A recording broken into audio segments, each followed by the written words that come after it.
Hello friends, welcome back to my YouTube channel. मी प्रीती भोकरे आणि आपल्या सर्वांचं माझ्या या यूट्यूब चॅनलवर खूप खूप स्वागत करते. सो आत्ता मी इंटर्नशिप झाली आहे माझी, 6 वाजलेत आणि मी चालले आत्ता घरी.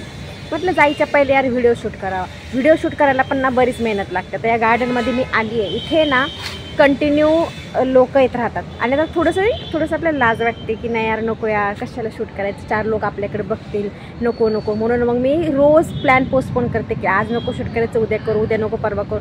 आज म्हटलं ठीक आहे जाऊ द्या, करूनच टाका. कारण की जे मनात आलं आहे ना ते मग त्या व्हिडिओमध्ये जे बोलायचं असतं ते विसरून जातात. मग नंतर नवीन इश्यूज येतात, मग ते नवीन बोलायचं असतं, मग ते जुनं जातं मागे. म्हणून म्हटलं नाही, आज तर डिसाईडच झालं पाहिजे. आज आपल्याला मुहूर्त मिळालं आहे बोलायला. सो माझी आता इंटर्नशिप झाली, 1 महिन्याची माझी इंटर्नशिप संपती आहे एव्ही लिगलमधली. आणि मग मला आता इंटर्नशिप करायची आहे परत. ही पण खूप कन्फ्युजन आहे. सिनियर्स म्हणतात की इंटर्नशिप नको करू, कॉलेज लाईफचं 3rd इयरलाच आहे, काय गरज इंटर्नशिप करायची.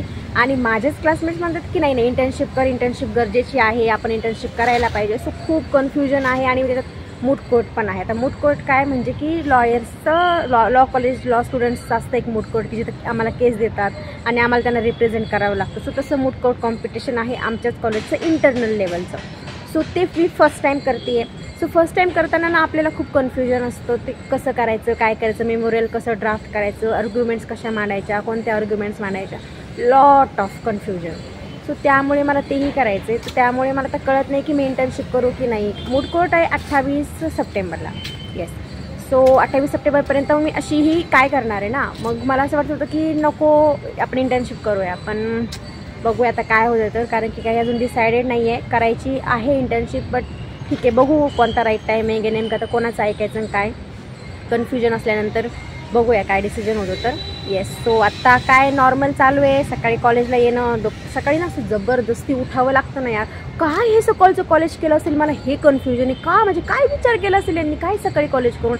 असंही 12पर्यंत कॉलेज आहे आणि 12च्या आधीच कोर्ट चालू होतं. तर काय पॉईंट आहे काय माहीत, आय डोंट नो.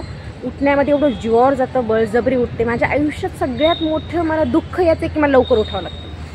लवकर उठून कॉलेजला यायचं, देन इंटर्नशिप संपल्यानंतर टायपिंग, मग टायपिंग झाल्यानंतर मग जेवण आणि मग झोप.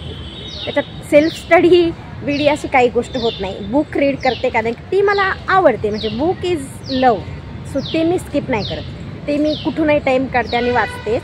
बघ न्यूजपेपर असेल किंवा अदर गोष्टी असतील ज्या की मला अजून 100 गोष्टी करायच्या असतात. सो ते करायला मला थोडंसं टाईम मिळत नाही.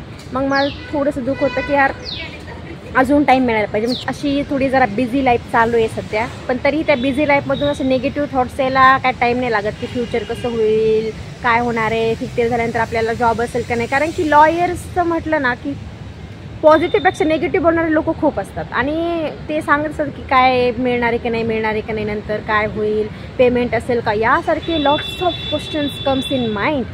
बट त्याच्यासाठीच जे आत्ता काही चाललं आहे की इंटर्नशिप कर, कॉलेज कर, जेवढं काही होता येईल, जेवढं काही करता येईल तेवढं सगळं करायचा प्रयत्न हा आत्ता चालतो.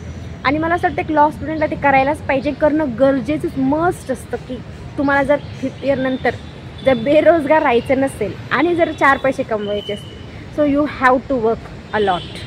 त्यामुळे मी करते आहे प्रयत्न माझ्या साईडने, तरी जेवढा होईल तेवढा प्रयत्न करणं आपल्या हातात आहे. बाकीच्या गोष्टी तर होतच राहतील. काय माहीत आपल्याला फ्युचर काय आहे, कसं आहे, राईट. सो हे चाललं आहे. अजून नवं काय, अजून नवीन गोष्टी अशा काही नाही आहेत. म्हटलं काय आता खूप दिवस झाले असं लॉंग व्लॉग नाही शूट केला आहे, सो तो शूट करावा. बाकी इथं ॲटमॉस्फिअर चांगलं आहे आणि खूप छान गार्डन आहे. सध्या मी इथं एकटी याची मला खूप जास्त खुशी आहे, कारण की हा व्हिडिओ मला खूप निवांत बिनधास्त शूट करता येतो आहे. Yes. So that's it from my side for this video only.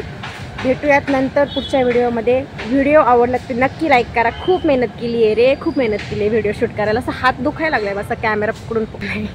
So yes, video आवडला तर नक्की लाईक करा, शेअर करा, कमेंट करा की तुम्हाला काय चेंजेस वाटतात किंवा तुमच्या आयुष्यात काय चाललं आहे काय नाही. आणि भेटूयात नेक्स्ट व्हिडिओमध्ये. बाय बाय, हॅव फन आणि एन्जॉय.